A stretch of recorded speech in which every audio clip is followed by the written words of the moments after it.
Hello everyone, welcome to my YouTube channel. आज के इस वीडियो में पढ़ेंगे class 10th first flight book का चैप्टर 3 में 2 पोएम दी गई है। उसमें से सेकंड पोएम का नेम है द बॉल पोएम। इसके राइटर हैं जॉन बेरीमैन। ओके, यानी पोएट हैं जॉन बेरीमैन। इस पोएम में आपको एक बॉल के बारे में बताई गई है जो कि एक लड़के से गुम हो जाती है, यानी खो जाती है। तो वो इस छोटी सी घटना से वो बहुत कुछ सीख जाता है। यानी कि इस पोएम को पढ़ने के बाद हम लोगों को भी कहीं ना कहीं एक मैसेज मिलेगा।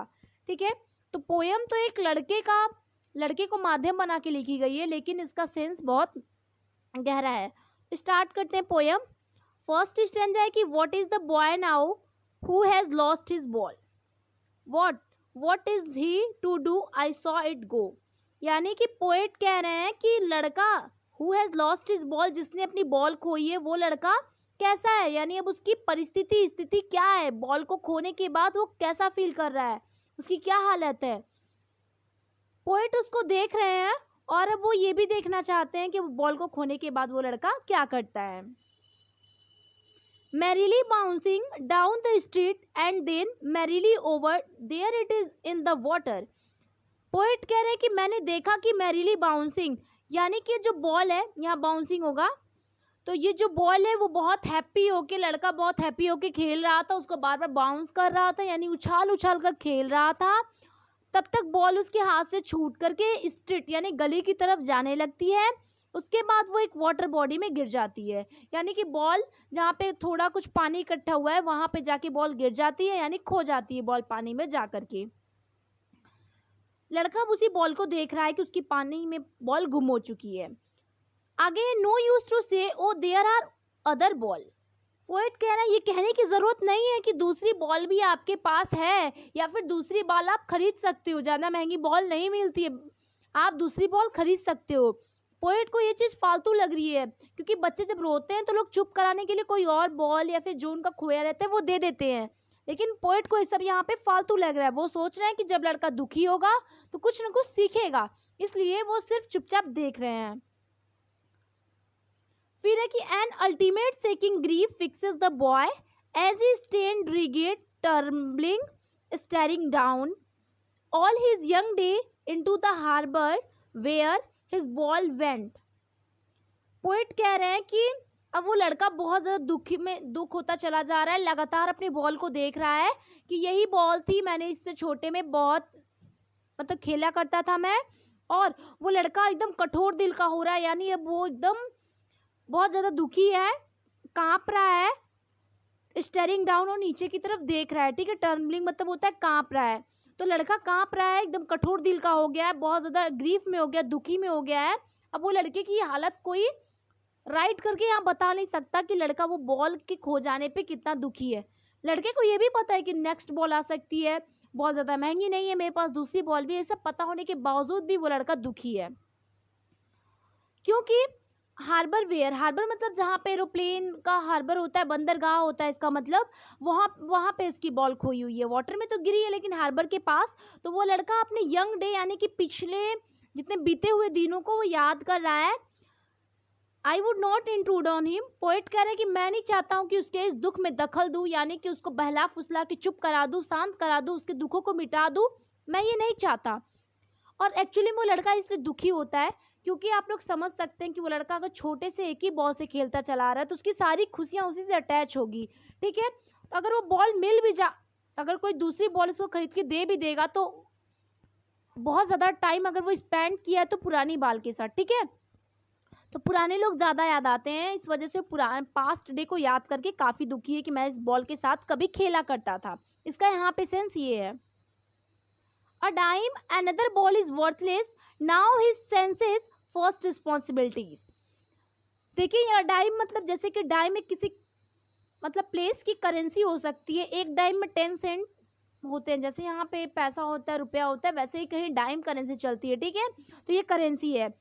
तो पोएट कह रहे हैं कि अनदर बॉल इज वर्थलेस, यानी कि दूसरी बॉल खरीदना बेकार है। वो तो सबको पता है कि 10 सेंट यानी एक डाइम में मिल जाएगी, लेकिन वो बेकार है क्योंकि इस घटना के बाद लड़का अपनी फर्स्ट रिस्पॉन्सिबिलिटी समझता है। ठीक है, वो रिस्पॉन्सिबिलिटी क्या है आगे देखते हैं, लेकिन इस बॉल के खो जाने के बाद लड़का इतना ग्रीफ में हो जाता है, इतना पत्थर दिल का हो जाता है कि वो बहुत कुछ सोच रहा है और अपनी रिस्पॉन्सिबिलिटी अब धीरे धीरे समझ रहा है, अपने बॉल को अपने लाइफ से अटैच कर रहा है। In a world of possession people will take balls, ball will be lost always little boy. यानी कि लड़का सोच रहा है कि इस वर्ल्ड ऑफ पोजीशन में बहुत सी सामान अपनी है, ठीक है, बहुत सी सामान अपनी है। बॉल को कह रहा है कि मान लीजिए कि कोई आदमी बॉल खरीद रहा है, बॉल खो भी जाएगी एक दिन और वो बॉल दोबारा नहीं मिलेगी। लड़का अब ये सोच रहा है, लाइफ से रिलेट कर रहा है। आप भी रिलेट करिए कि अगर जैसे कि हमें लाइफ मिली है और लाइफ एक खो जाएगी, लाइफ खत्म हो जाएगी, तो हमें दोबारा यही लाइफ नहीं मिलेगी, ठीक है। तो वही लड़का सोच रहा है कि बॉल हमारी है, हमें अपने बॉल का खुद ध्यान रखना चाहिए और ये बॉल लॉस्ट ऑलवेज जरूर एक ना एक दिन खोएगी, ठीक है। यहाँ पे अपने लाइफ से रिलेट करिए, लड़का भी कर रहा है।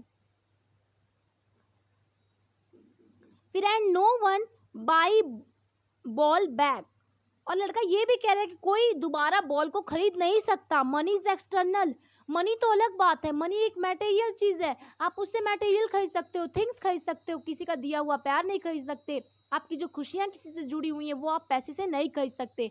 यहाँ पे लड़के का कहने का मतलब ये है कि अगर मैं दूसरी बॉल खरीद लेता हूँ तो क्या जो मुझे पहली बॉल से जो प्यार था क्या वो मुझे दूसरी बॉल से हो पाएगा?